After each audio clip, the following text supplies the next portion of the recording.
Hey, yeah, what? Grab your bootstraps, yeah, let's scale your growth. Here's the truth, Jack.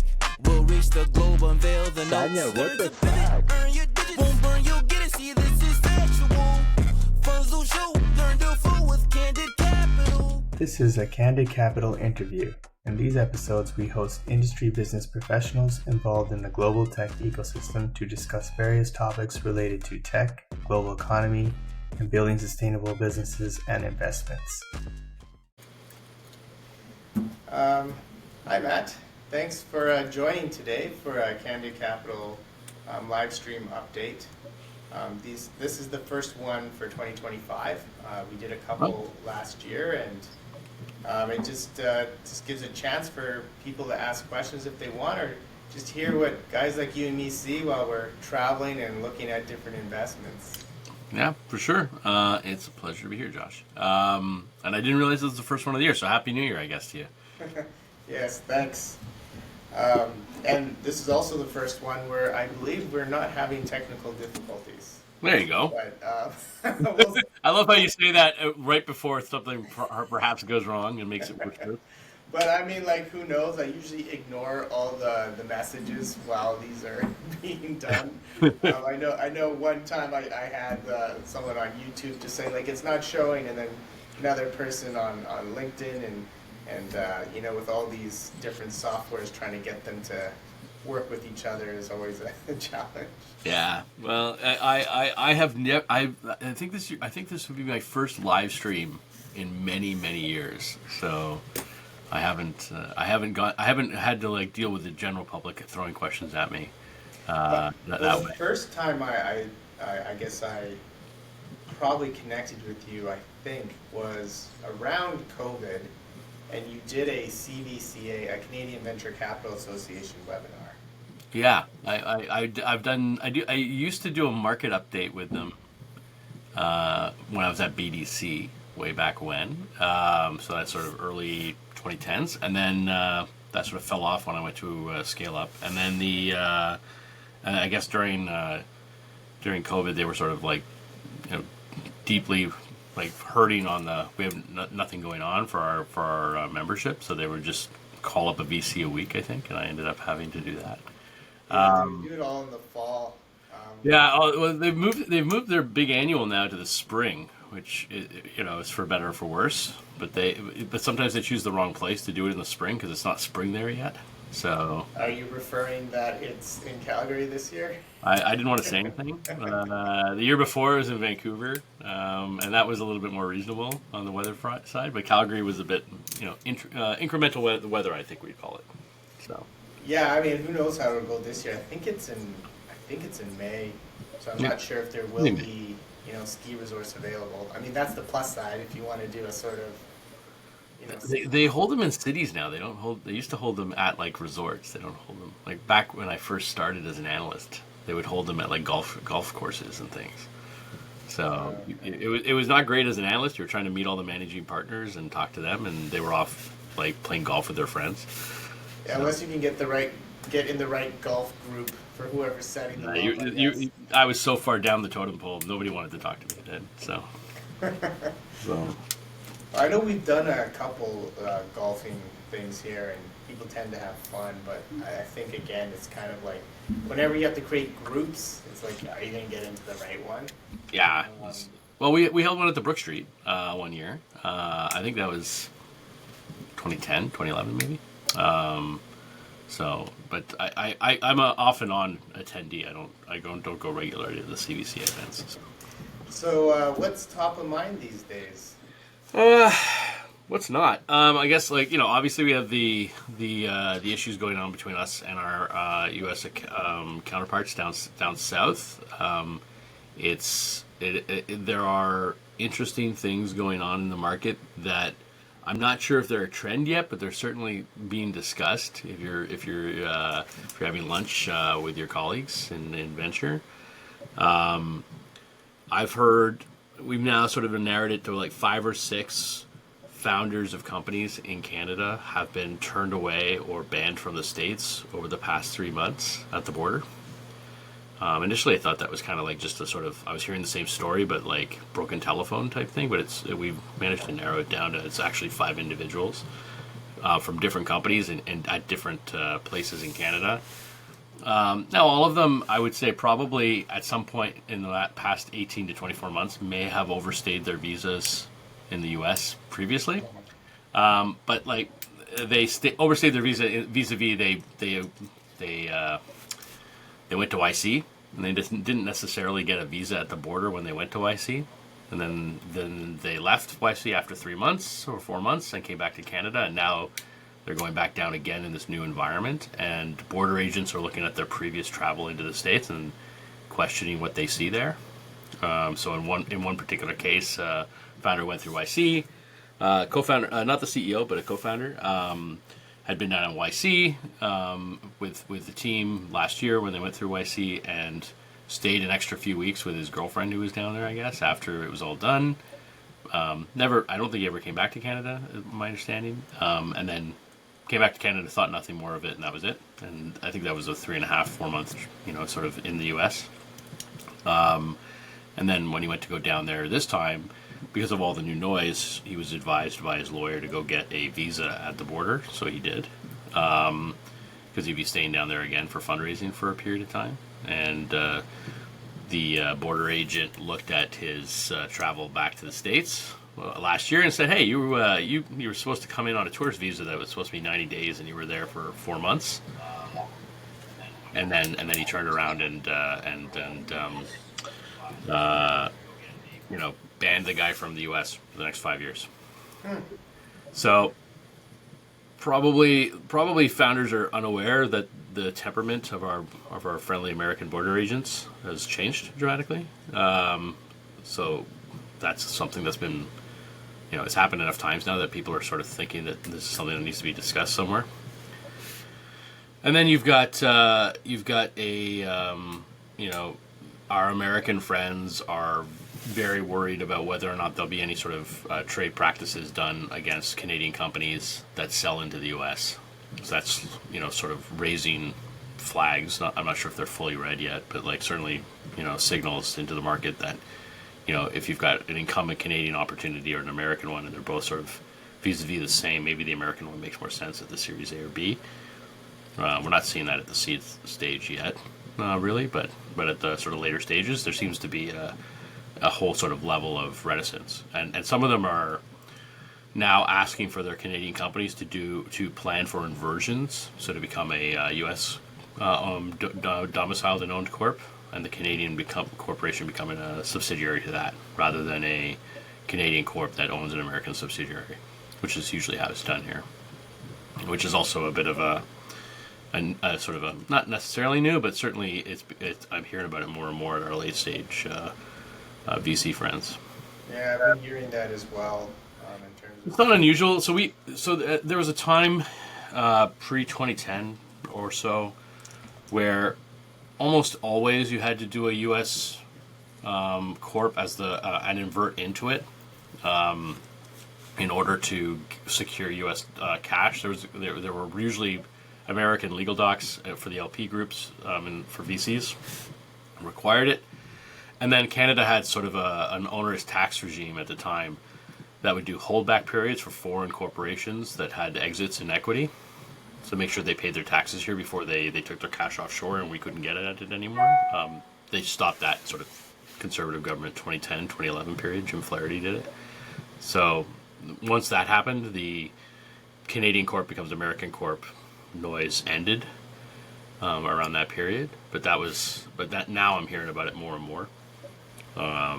And if you want to get, of course, public investment vehicle stuff into a private company, the U.S. Tax regime does not look favorably on Canadian corps. So there's a reason for it. So yeah,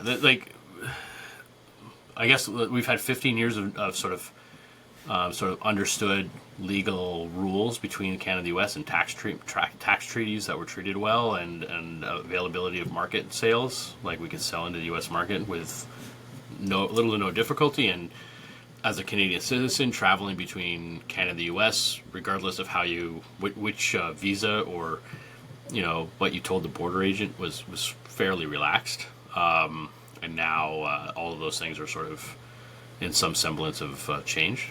So that's a pretty dramatic change from where we were pre-Christmas, I'd say.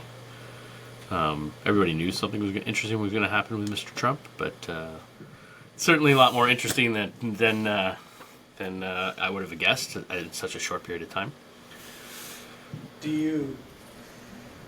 So, there's a lot of noise around this, the tariffs and potential changes, but, and not to sound like the most cynical in the room, but do you think this is just a three and a half year hold period? No, Or do you I don't think so. this is No, I wish it was. Like, I'd love to say, but you can't, like, we've had, 10 years of no productivity growth in Canada. Like, effectively, Canadians are worse off today than they were, 10, 12 years ago. That's not kind of what I was getting Sure, towards. our largest trading partner is deciding to throw tariffs on us for another 3.5 years. We're going to have to change where our trading partners and focuses are, and at the end of 3.5 years, you could have a democratic government in the States. We'll have made our changes by then. So, again, what I'm kind of coming back to is, we've always known that we should have diversified. Oh yeah. This is not something we didn't know. We have lots of trade agreements that we've created over the last 20 years to prove this. But, business culturally, it just never really happened outside of maybe natural resources. Yeah, well, Canada, it's much easier to travel 2 hours than it is to travel 12. I spend, probably a month and a half a year in the Middle East, and I think I'm the only one who consistently does that in my sort of close circle of colleagues. I don't know of any other VC who spends as much time chatting with other emerging venture markets. Perhaps my friend Boris, who's focusing on India as a VC, but there's a reticence in the Canadian ecosystem to look to those other places as sales opportunities,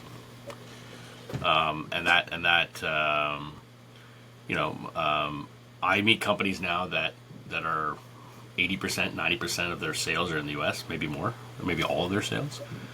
And, they never bothered turning on a European operation or a Middle Eastern or Asian operation at all. Because most of the companies that I tend to come across that are Canadian that have any type of, I'd say, significant sales outside of Western markets, it's typically because they have some sort of connection to that market. Yeah, and you would expect in Canada, we're a nation of predominantly immigrants, and you and I, your boss now and my boss in the past, Terry, was a focus. Like, I think at no time was the sales of Newbridge or Mitel, in the early years at least, dominated by the U.S.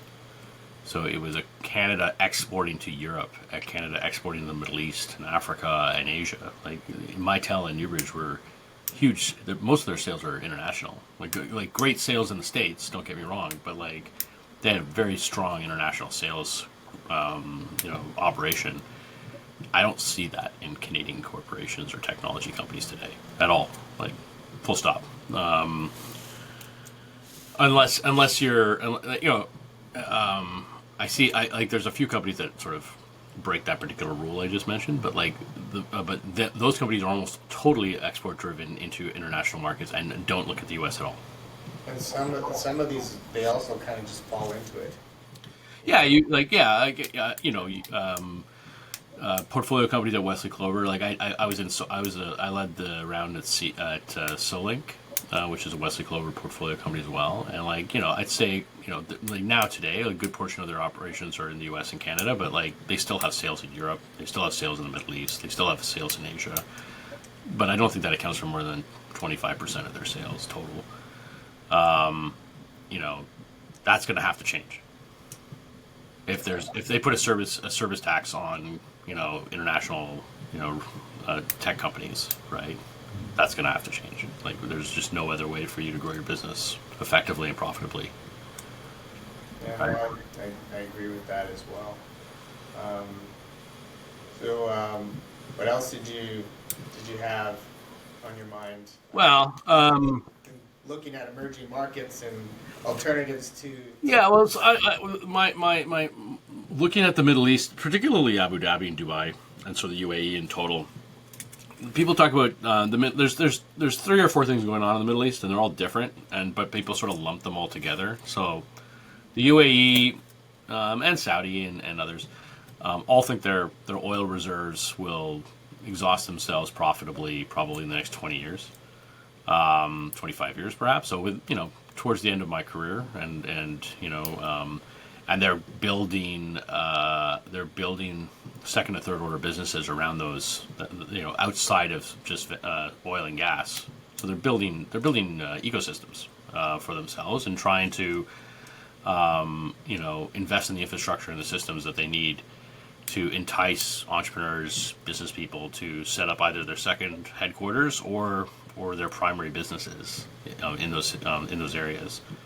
Saudi's throwing way more money at it right now, and they've sort of stolen the playbook from the UAE and Dubai and Abu Dhabi, and then Abu Dhabi is I think going all in right now on building the infrastructure and the systems and the forward and backward linkages in the AI ecosystem. They sort of look at this as a sea change technology opportunity that would allow them to leapfrog into a player in the tech market. Saudi does too, but they're kind of all over the place when I'm talking to those guys. But just to give you a sense, last 3 months ago, before the election we're having here in Canada, the federal government announced $1 billion to build a compute center for AI in Canada. They sent the money to an American company to do it. But Abu Dhabi is building a $28 billion data center, right? Like they're also building 3 fabs. The Abu Dhabi Investment Authority is the largest investor in Global Foundries, which is one of the largest sort of TSMC competitors in the world. So they're going to be building a foundry, one foundry guaranteed, 2 other foundries, if it makes sense. So when you talk about U.S. export restrictions on semiconductors and everything else, we're about to create more foundries to build AI chips outside of Taiwan, about 2 or 3 times over the next 10, 15 years. If all of these come to fruition, U.S. export restrictions will only work if they can force that on third-party countries to export, restrict their AI chips to China, which won't work. That's just the production side, isn't it? The tooling that's the tool. So the tools come from the Netherlands, right? Right. They come from a company there, and the optics are built in California. That allow that lithography to occur on the substrates. So they have a key technology piece of that, but there are going to be, over the next 10 years, a lot of companies that can repeat to meet that need. There was never a need to, because there was no export restrictions. So why fight for a better one? If you can build the same box without those things. Yeah.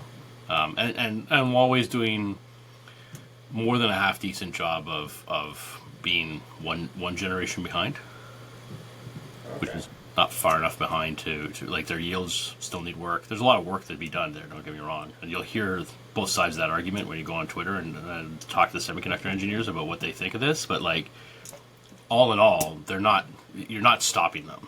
You're just making their internal supply chains more robust for the international reality. Yeah, no, I don't think it's going to stop it. I think it's a matter of the timing, right? Is it going to happen over 10 years, or is it going to happen over 15, 20? Building a fab is a 5-year adventure, right? Making sure it works properly is another maybe a year or 2 on that. But all those numbers are coming down because more and more of them are being built. So the knowledge of building a fab was TSMC did it every couple of years, right? They were bringing a brand new fab, brand new system, and that nobody was doing it at the same pace or as quickly, and now that is not the case. Like there are more fabs being built now than at any time in my life. There are more fabs. They're like literally like, and don't forget, I grew up I started in '79, so you expect that the chip revolution for personal computers and everything else, those fabs would have been built in my lifetime, but they're physically on paper right now or going through to get built, more fab production yields than at any time. So we're in an interesting point where like the availability and the internationalization of these technologies are going to surpass being in Western countries that we've sort of gotten comfortable with. Like they're all like China was always, oh wow, they're doing it too, but now you're going to see it in Abu Dhabi. Now you're going to see it in the Middle East in 4 or 5 different countries. Like oil-rich nations will have their own fabs at the very high peak of capability. India's fab industry is probably the stalking horse that nobody talks about. We'll see where that goes over the next 10, 20 years. Well, I mean, from sort of a country strategy position, I think it was kind of outlined this needed to be done in previous years. And I think Trump's first presidency started this, right? He was the first. Yeah. He was the first U.S. president to use, the first one since the Cold War to use semiconductors as a technology wedge issued and use export restrictions to try and get his way in the world. But like Canada, France, Britain, all those places during the Cold War, we all built our own fabs, right? As a national security sort of mentality, like we wanted our chips in our telecom infrastructure, our chips in our fighter jets, our chips in XYZ, right? Maybe we're going back to that. It definitely seems like that. Look, that's what Bromont, Quebec is in Canada. That was where most of the semiconductor federal government spending went. That in Ottawa, which is why you see the sort of the semiconductor businesses in Ottawa and they're still predominant in those communities. It's because these are big multi-billion-dollar investments. Like I think Canada put in $250 million into semiconductor fab building in the early 70s, and we've been maintaining those systems ever since. So are you covering any other emerging markets, or is your interest primarily in? So I'm interested in watching ecosystem development because I'm trying to figure out why our ecosystem sucks. Does that make any sense? You don't think we know, and we just haven't been able to deal with the maybe we think we know, but how are other people doing it, and how are they doing it well, or what's working well for them versus what's working well for us? Like I think Canada, if you talk to an entrepreneur in Canada, they're going to tell you it's a venture capital problem. If you talk to a VC in Canada, they'll tell you it's an LP problem. If you talk to the LP's problem, they'll say it's a returns problem. If it's a returns problem, then you got to go talk to the entrepreneurs, because those are the guys who are supposed to return the money. And then the return, then the story might change of that. Well, the VC problem is that they're bad at picking good deals. But at the end of the day, I think there's two problems. There's an institutional capital problem. So I think there is a lack of institutional capital in Canada for all types of investment, not just venture. And there's a customer problem in Canada. More and more, we don't have decision makers for purchasing systems or technologies located in Canada. They're not here anymore. In my youth, I used to be able to, if I was investing in a semiconductor company with Terry, there was probably a customer down the street from us, right? Like we could literally get on the phone and go see Avaya or Nortel or someone and ask them what they thought of this chip, right? Those people don't exist in Canada anymore. They're somewhere else. So you're further away from your end customer than you've ever been as a technology founder in Canada at any time ever. Okay. I mean, don't you think I think it would be more than just those two factors. No, there's lots of factors, but like I think those are the And two. when you take them all together, Yeah. that's how you end up with our problem. But, I think there's a strong argument to say that, institutional capital, might not be a problem looking over the last 10 years, maybe, or a little bit less. I wouldn't say that. The numbers would bear out that there's less investment. There's less investment that we've had in Canada in the last 10 years, foreign and domestic, than at any time in the past 50. But I'm just talking about, if we're just talking about technology companies here, and are we talking about deep tech? Are we talking about SaaS companies? No, all investment. Is the right money going to the right founder? Well, the question, I would say, because I think we waste a lot of money too. We waste a lot of money, but we tag a lot of money as venture capital. That's never venture capital. We call it a lot. We talk about a lot of innovation capital. It's not innovation capital in that classic sense, right? Yeah. If you go after the Liberal government, which everybody does right now, or doesn't, depending on where you are, but we spent several $1 billion trying to build battery plants in Canada, and I think we can all say that was a waste of capital. We spent, billions and billions of dollars on superclusters in Canada. I don't think that will ever pay any dividends for what was invested. We've got the Venture Capital Action Plan, or VICI, which is the Venture Capital Catalyst Initiative, and the idea was to convince international investors that Canada was a good place to put their LP dollars for venture capital. I think on that front, that has failed.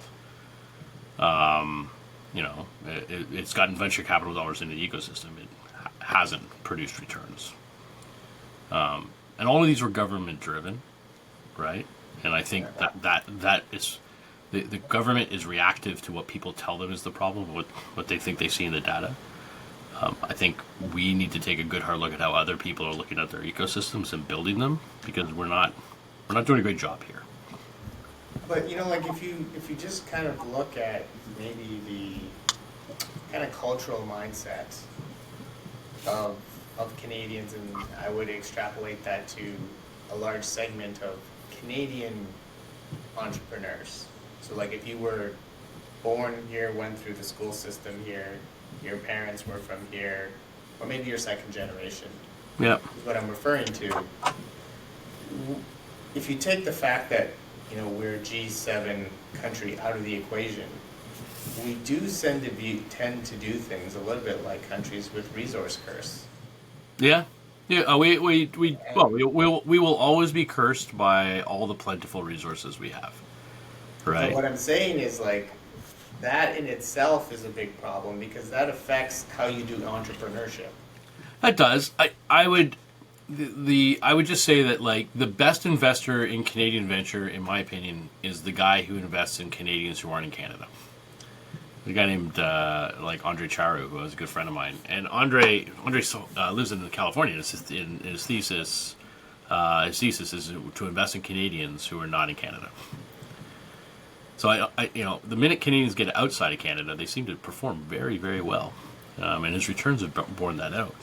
I would agree with that. And yeah. So even certain Canadians that kind of fit into second generation, Canadians that had families that had small businesses or entrepreneurs or not. It's very different than, I would say the manufactured entrepreneurs that we have through the system. They tend to be, I would say, a little bit more strategic risk, and they do go to other markets faster, or at least they attempt to try, at least from what I've observed. I see them. I don't see them on day one. I see them on sort of, year two. By the time they're getting to me, every company I look at is already an international company. There's no Canadian tech companies. There's no company that has only Canadian customers. I haven't bumped into that, but they're way overweighted into the U.S.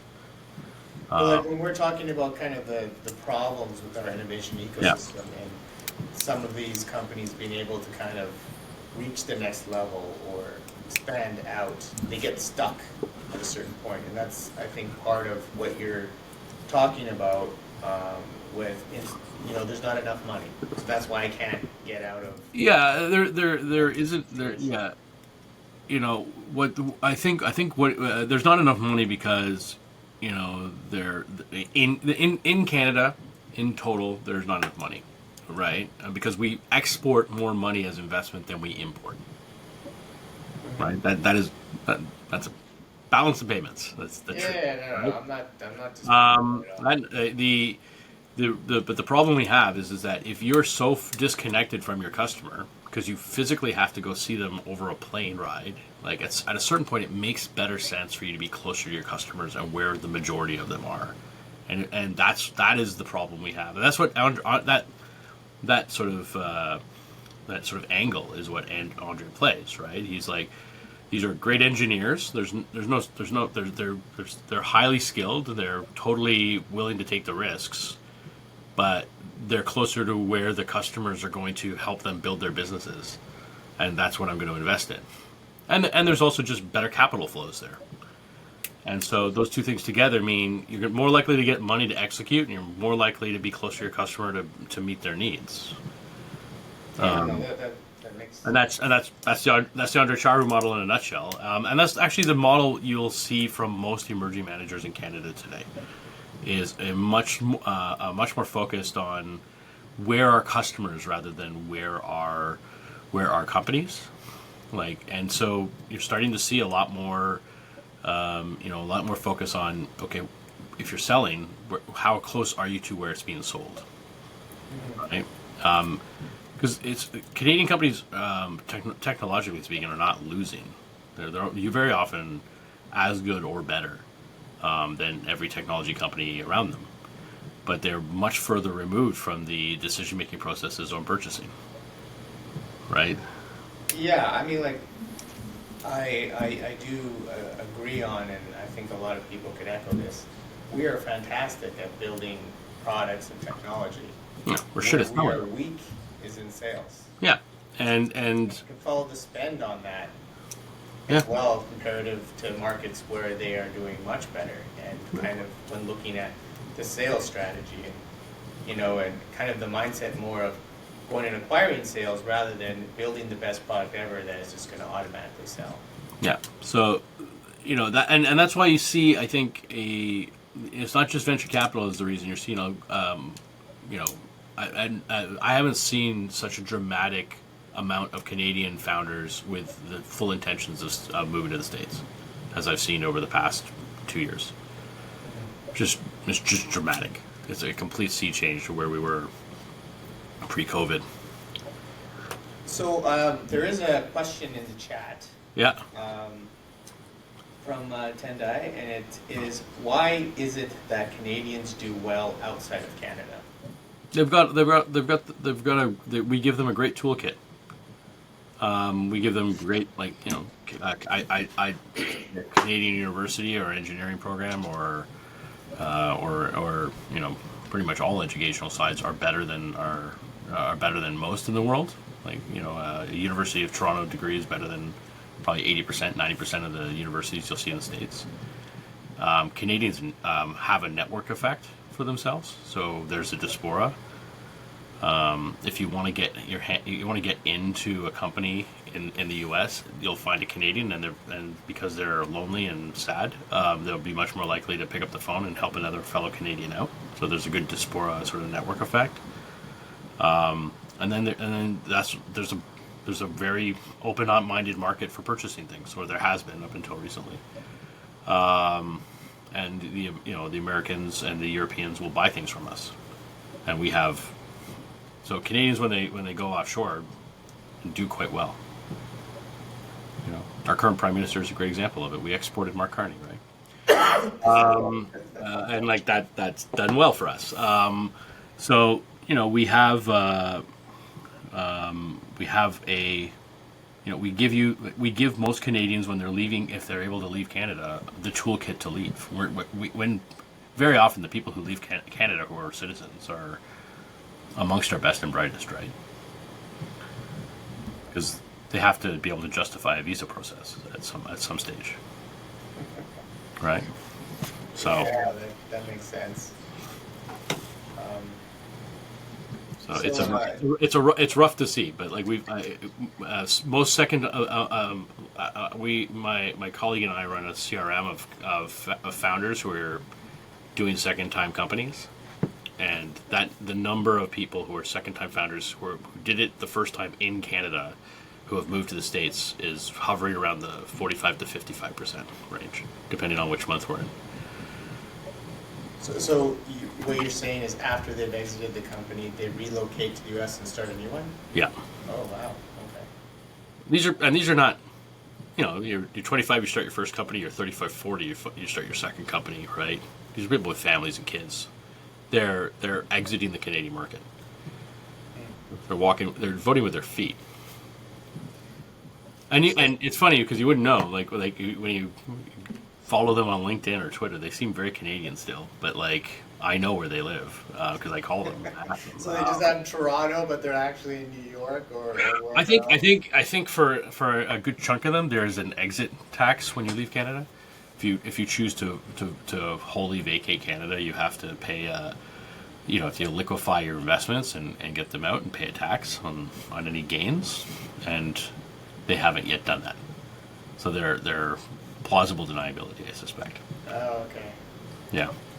Yeah, I guess the taxes are always a bit complicated. Well, particularly when houses are so expensive in Canada and there's been so much gain in them in the past 10 or 15 years. So, like, if you sell that, you have to sell your house. You're no longer a resident. There's a whole different tax treatment because we don't like foreign, residents owning homes in Canada that are empty, things like that.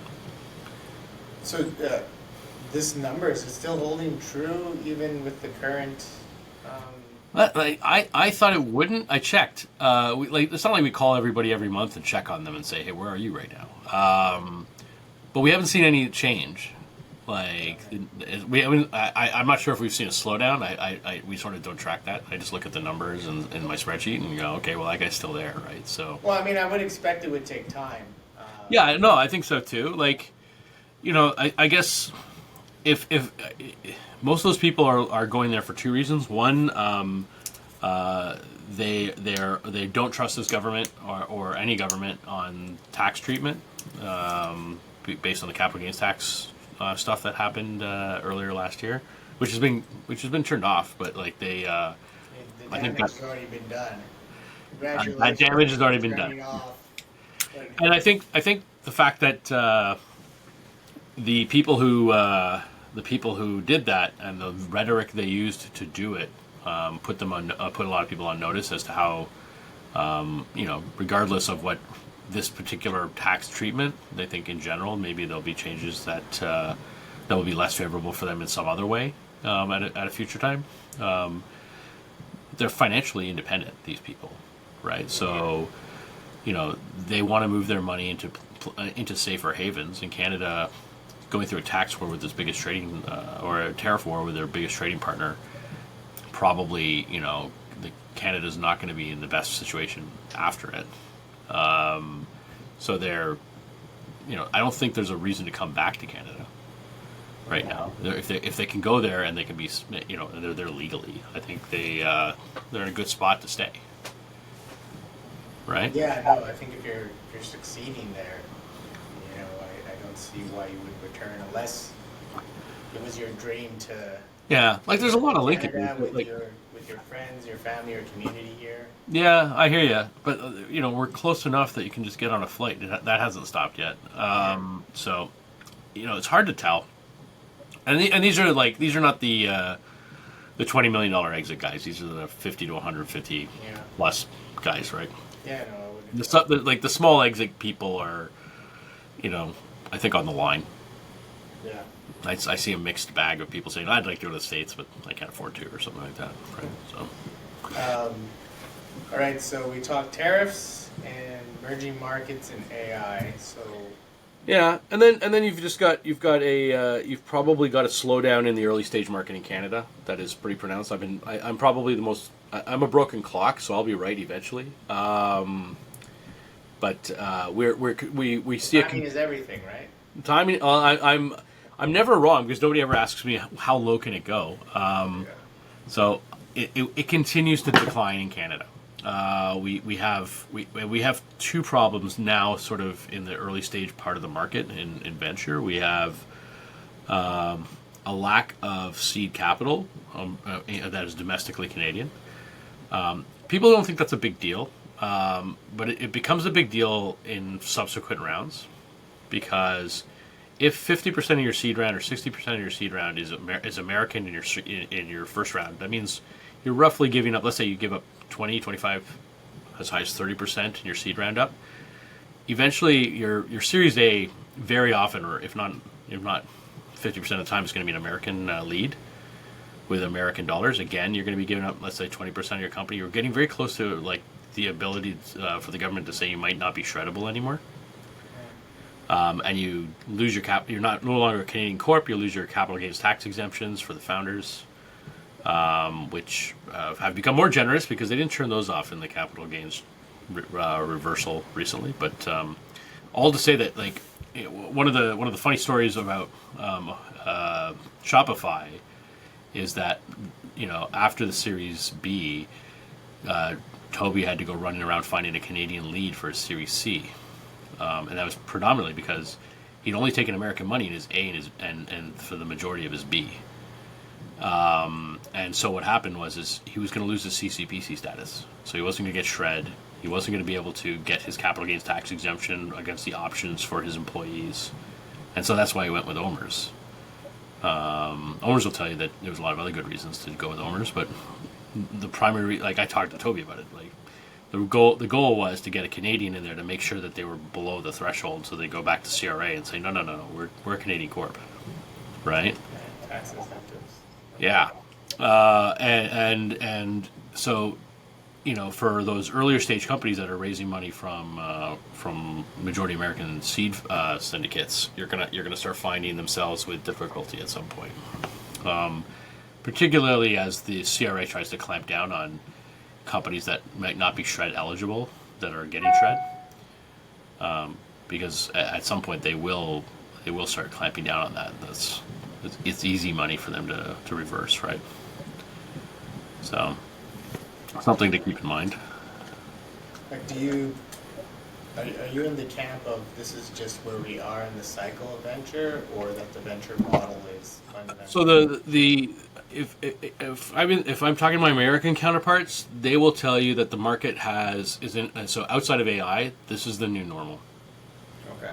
Right? And AI is sort of in this own little bubble of reality right now, so I think we should just put that over there and say that's going through it's going through its moment. We saw crypto go through its moment. We've seen other things go through their moment.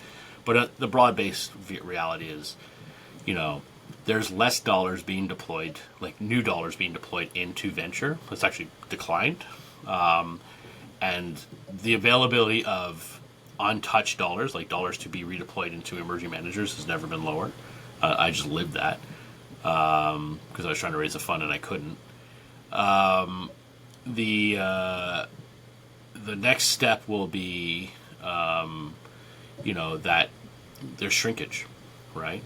Continued shrinkage. So you're going to see less money deployed, but it's going to be, but there's less money available to be deployed. So you'll see a sort of a flatlining in the U.S. market on venture dollars, a shouldering, as we like to say when we're talking about it amongst ourselves. In Canada, it's a little bit different because of the government involvement and everything else that sort of goes on in our market. So right now we have four programs, four fund of funds that are incentivized through a government program called Vicky. So that would be Terralis, Northleaf, Kensington, and Harborvest. 3 of the 4 have closed. 1 has not, and they're forever delayed, it seems, getting closed. And that effectively means that 20-25% of the venture market in Canada has not been deployed, that it's supposed to have been deployed over the past 18 months. So we are 20, and now of those funds, almost all of them were spoken for the day they started getting raised. There was no new capital available in any of them, and I think almost all of them are raised at the bottom end of their targets. So they might have said, my target's between 800 million and $1 billion, and they raised it 800 million. And then it's a bit of a club. It's a club. It's a club, and if you're in the club, you love it. If you're outside the club, you don't. And there's mixed opinions on it in the market, but like it makes up roughly 70% of the non-governmental venture capital in Canada. Yeah. Right, like that group by itself, more or less. And when 25% of it, 20 isn't available, that's a huge chunk, right? All in one go, to not be showing up in our market. Right? So, the reasons why you're seeing me sort of out there when BetaKit calls and says, what do you think of what's going on in the market, Matt? I'm saying, well, we're still down. And we're going to be down for a while because I know in the back of my mind, 15% of our venture capital dollars of the entire market is effectively not around. Right? And 25% of the government process to create venture capital is not around. So like those two, like that's the reality, right? Like, we have less money in venture capital even before COVID, right? Like, if things were just normal and we didn't have the big boom bust cycle, right? Then we would be sort of at 2020 numbers or 2019 numbers, and that'd be fine, right? But we're below those numbers because we don't have this fourth player in the market on the Vicky side in market right now. So we're actually trending lower, and the funds that fund invests in are going to be smaller because they don't have this check coming in, or they're not going to get funded because they were the anchor check in those funds, so they might not get done. So you're going to see the downstream effects, and we're seeing it now. Like it's been playing out for about 12 months because they've been delayed. They should have closed, in my mind, about 12 months ago, and they haven't. So you're going to and other VCs are smart. They're having difficulty. We'll slow down our investment period in that interim. But you can only slow down for so long. So we're going to see the slowdown come to an abrupt stop for a bunch of funds, right? And that's the new reality, right? That's our reality. So our shoulder hasn't been hit yet. So people used to sound they thought the recycling would be of 2025. Like they thought 2025 would be a better year because you can sell your deals, take them public, blah blah blah. I don't know. Open the Wall Street Journal. Things don't seem like they're opening up all that much right now. Maybe the back half of the year, but like we're not going to see that affect us this year. So 2025 for Canada will be a slightly down, not dramatic, but slightly down year from the year before. Well, I mean, we need an IPO market for anything to start to rise, really. I mean, if you look at some of these new funds, their strategy is not what it was before. Some are like secondaries market is what they're... Yeah, there's Chris and the team, and Chris and Sean run here in Canada run a secondary they've been trying to run one for years. Those secondary fund opportunities they're not big enough in Canada or out of the U.S. to invest in to make enough liquidity to fix this market problem. Oh yeah, no, I agree with you. There's lots of funds trying to solve that problem. Like there's lots of people, very smart people in private equity also trying to solve that problem. Well, I think the venture model return is kind of a struggle at the moment because without a robust IPO market happening with these companies, how are you going to get that? Well, it's the story of my career, if you want, right? Like my career is bookended by 2 bubble cycles, right? In venture, like I started off pre-.com and like watched the .com bubble, and that was a huge run up in IPO. Like it was a very healthy IPO market with the exception of the Asian crisis, 98 to 2001 or 2000, and then nothing for 20 years. Great financial crisis in there, and then yet again a great. So the venture market model for exits on the IPO side has been dead for most of my career. It was only in weird moments that it came together. Most of it's done through M&A anyways. It's been mostly M&A, so it's been predominantly an M&A based business. If you looked at Canada's venture market in the 90s, that was not the case. We had a very robust IPO market for Canadian tech. That was what we did in the 90s. Like, if you just go back and look, you would go public in what you and I would call the Series C or D. You wouldn't raise more private capital beyond Series C sort of timeline, unless there was something wrong with the company. And you take it public, but those companies were also built to be profitable in the Series C, right? They would go public with a profitability focus, right? So a very different model.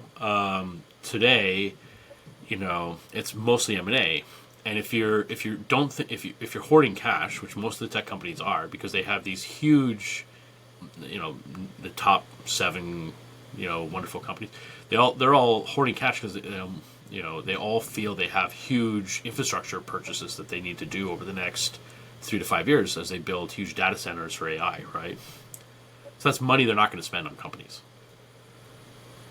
right? If you're building a big building with tons of NVIDIA GPUs in it, NVIDIA is the big winner, not Matt's company down the street, right? And so like that's people who are thinking that there's going to be a huge robust M&A market going forward might want to think about this, because there's a huge infrastructure spend that, like, probably one of the largest infrastructure spends we've done in technology since we built out effectively all of the fiber across the world in the early aughts, right? This is the biggest spend we've done since then in sort of technology infrastructure spend.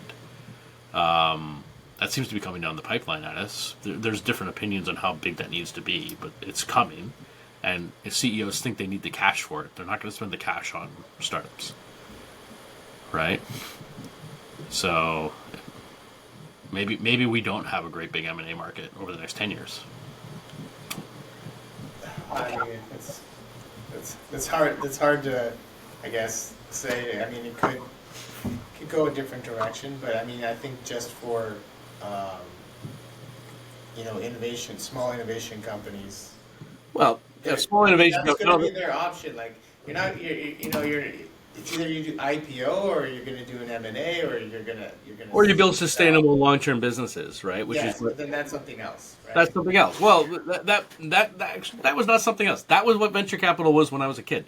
Like, we built companies that were unprofitable, right? In the first 3 years of existence, and was profitable in year 4 or 5, right? Mm-hmm. Today, I don't have, like, when I see a model from an entrepreneur, they'll show a crazy model, but most VCs are not thinking about getting these things to profitability within 4 or 5 years.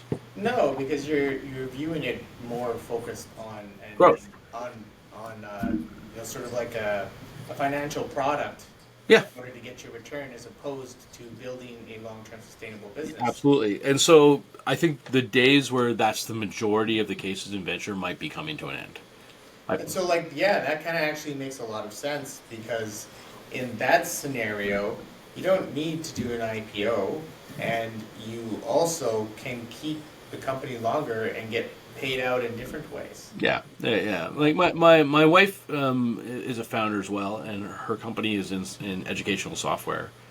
She went to YC. It turns out she's been doing this in the background in my house for years now. But without me thinking about it, she's like, I don't want to raise any venture capital money. I don't want to deal with these VCs. She deals with me every day, so I guess that's what makes her not like us. But that's the majority of it. She's built a business that does not need outside capital and never will, and it's growing quite. It's not growing at like 300% year on year or anything, but it's growing very healthy, very quickly, without that venture capital. It's kind of going back to. I'm going back to and we've talked, and you'll hear VCs talk about this, but I think it's going to be more pronounced, because I really don't think that the M&A market is going to come back with such a roar that everybody seems to think. I keep hearing talking heads on TV say, well, they've got all this money on their books, of course they're going to spend it to buy companies. And I'm like, yeah, but they're also telling me that, like, if you listen to the head of Microsoft or the head of Salesforce or the head of any of these companies, they're telling me they're going to spend billions of dollars on AI infrastructure over the next 3 to 5 years, right? But like what you're talking about, like, it makes sense in the non-tech business world when you're building something small and starting out. Yeah. Very similar to that, and software event evolving into that, or a big chunk of the innovation tech evolving into that type of business model, like that makes complete sense. Yeah. I think when it's new and frothy, I guess, you kind of want to, I guess maybe that's when the VC activities are more. Yeah, like this feels very 2006 to me. Like, I was a young associate analyst working where you are now, and I looked around at all my Canadian colleagues, and they were still thinking the venture market was going to come back to what it was in sort of 99, 2000. It never did. Right? Not for any of them, anyways. They were all retired by the time we had the next big boom and bust cycle in 2020, 2021, right? So, like, you know, I'm of the opinion that this is the new normal. There'll be ups and downs. The Canadian market has some structural issues, which I've alluded to with the inability of funds to get, like, LP funds to get closed. Who solves that? How? I'm not sure. But, like, you know, we need fresh blood in the venture market in Canada. I firmly believe that. We need to support those younger, more agile GPs. But at the same time, I think, you know, all in all, we'll see Canada will slow down a bit. America will shoulder, with the exception of AI, and that's where we're at. It's not a horrible place. We're still pretty good. Like, we're sort of 2017 numbers. Right? Not taking inflation into account. So. Of course. What's inflation? Inflation doesn't matter, man. That's what they say. Depends how much Bitcoin you're holding. Yeah, good point. Or gold. Hey, gold. Buy gold. Or Like, gold, I've yes. done well with gold for some reason. I don't know why. Well, we're kind of at the top of the hour here, so I don't think there's any other questions. Let me just check real quick here. I don't think there is.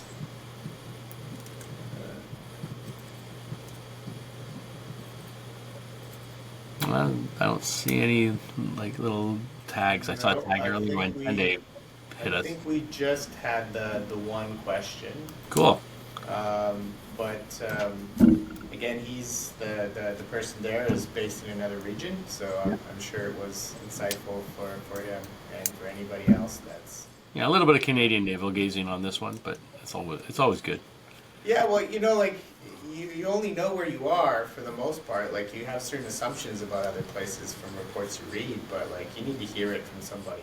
Yeah, I'm very excited what I see going on in the Middle East right now. There's there's obviously a ton of money, but Canada's got some structural issues, and I think, you know, once whoever our next prime minister is has a lot of work in front of them. Well, I hope they can get something done. That's all we need, man. We need somebody to do something. Yeah, just something to move us Yeah, up. yeah. Ideally, Yeah, I mean, we love our status quo, unfortunately, but let's a little hope bit. that changes. Yeah, a little bit. So thanks a lot for doing this and sharing kind of your insights from, you know, what you see on Canada, the U.S., and the Middle East. And this will be available on the podcast for anybody who didn't catch everything. So this was great. Thanks. Thanks, buddy. You can find information about the Candid Capital podcast on the website, LinkedIn, and Twitter. Episodes can be found on Spotify and other podcast platforms. A quick reminder that this is infotainment and is not intended to be professional advice, malicious, or hateful. The views, information, or opinions expressed during the podcast are solely those of the individuals involved and do not represent those of employers, partners, and their subsequent connected private and public associations or organizations. We candid, I hope you understand it. Your business growth, we planned it, yeah. This ain't for sure, we stamped it, yeah. No FOMO, everyone come join, no solo. This all factual, from me to you, this Candid Capital.